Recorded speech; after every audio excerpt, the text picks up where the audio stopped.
All right, now it's time for a big one. One of the bigger ones on Saturday. Big noon kickoff on Fox. Gus Johnson, Joel Klatt, Texas, Michigan in the big house. The Longhorns, how about 7 now? Texas as a road favorite at the big house. Total 43.5.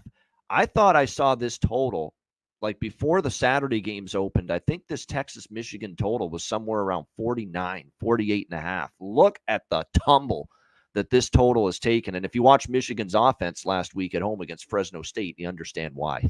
I mean, wow. Not great in his debut was Davis Warren at the quarterbacks. But that whole offense, just nothing really clicked. The run game was kind of disappointing what we got from them.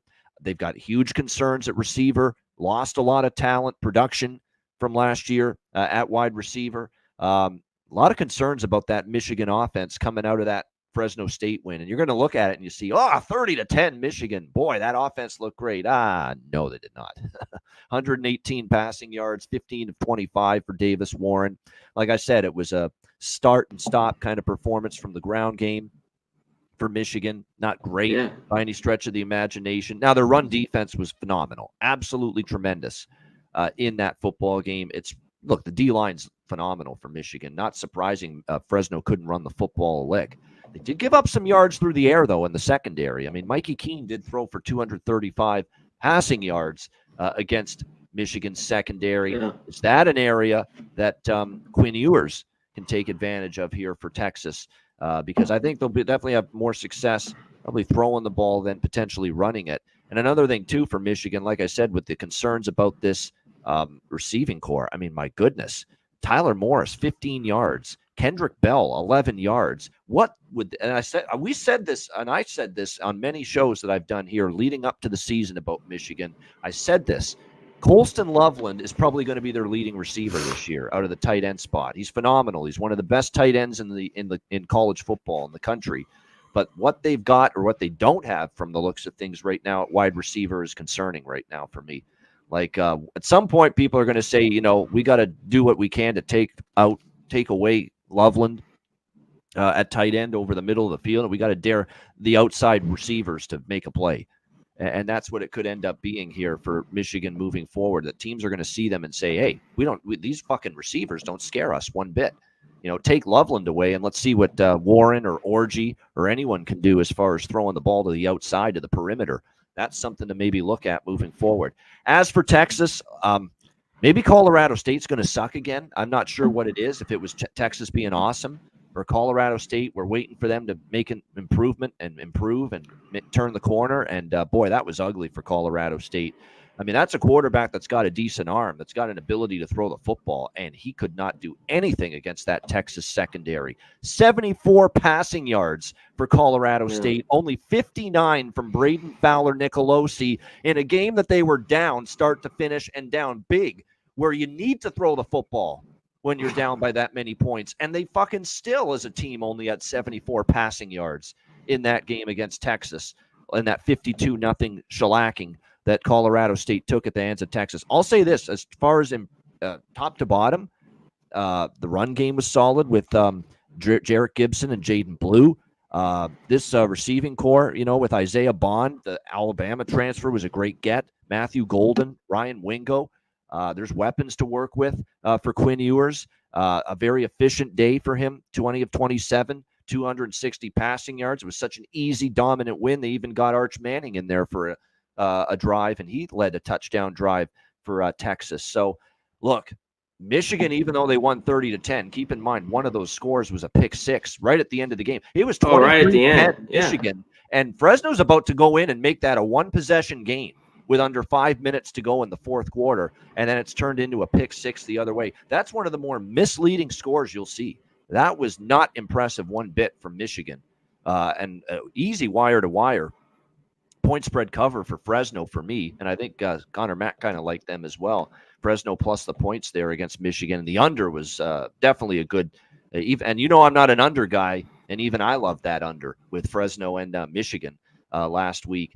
I understand why they'll undertaken money because I do think Texas won't go up and down the field. I respect Michigan's defense enough to think Texas is not going to go up and down the field at will on the road against them. But I don't know how this Michigan offense, C-Mac's going to move the ball consistently against what looked like a pretty damn dominant Texas defense, and a defense that looks like they've gotten even a step better and even more improvement based from last year for this Texas defense. And I think Michigan's offensive line and offense just in general might struggle to block and pass protect. Because if you're having trouble at the line of scrimmage on offense against Fresno, how are you going to handle Texas? That's the big question. Problem is it's 7 now. I think if you got a good number with Texas, I definitely think Texas is the better team. They're going to win this game. But boy, 7's getting up there against a still capable enough Michigan defense. So I wouldn't play it at the current number. And like I said, I did like under 2, but man, that ship has sailed. You're getting the worst of it now at 43.5. But hell of a game on Saturday. Looking forward to it. C-Mac, what do you think? Texas, Michigan. I am concerned, C-Mac, about that Michigan offense, especially here against Texas after what I saw against Fresno.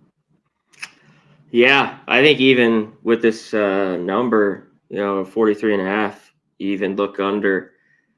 I talked about it. Michigan was going to struggle, that offense. They don't have the players, and I just didn't like the play calling. Like I talked about, too. It's going to be very conservative until they can maybe get in the flow and get going.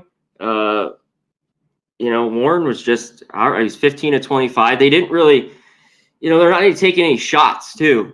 I know they want to run it, but I don't know. I think it was conservative. They got to do something to, open it up here versus Texas, but I don't know if that happens. But they're going to have to lean on the defense, which was good. Yeah, but I thought Mikey Keaton, made some all right plays there. They couldn't really run it, but he threw for 235. They had that TD late, and then that was a big misleader too. That pick 6 late. Not only that, Michigan just scores to make it 23, and then that to make it 30-10 because it was a lot closer. I think it was 16-10 for most of that into that fourth quarter. So it was definitely a lot closer. Texas was huge. And I'm glad I stayed off because we talked earlier last week. But, man, I thought of taking the points to Colorado State. Glad I didn't. Man, Texas just came out and stomped that ass. 31-0 at half. And it was just awful. Yeah, and they couldn't throw it after that, Colorado State. Shit just rolls down. Quentin Ewers was good. You mentioned Golden, Gibson, all these guys had huge games. It won't be easy to go into the big house and just sling it around. So, yeah, I don't have enough confidence in Michigan, their offense, just because it's so early in the year. But Michigan plus the 7 and the under is the only way I think you can look here. If you really love Texas, see if you can get under the touchdown. But yeah, big game here early on, week 2. A lot of people are high on Texas too, but man, this is maybe their year. We will see. I wasn't totally sold on that, but I've got to admit that Colorado State game, Colorado State, I expected more from going into that game than they showed. I've got to give Texas credit. One game though. That was an ass. One game.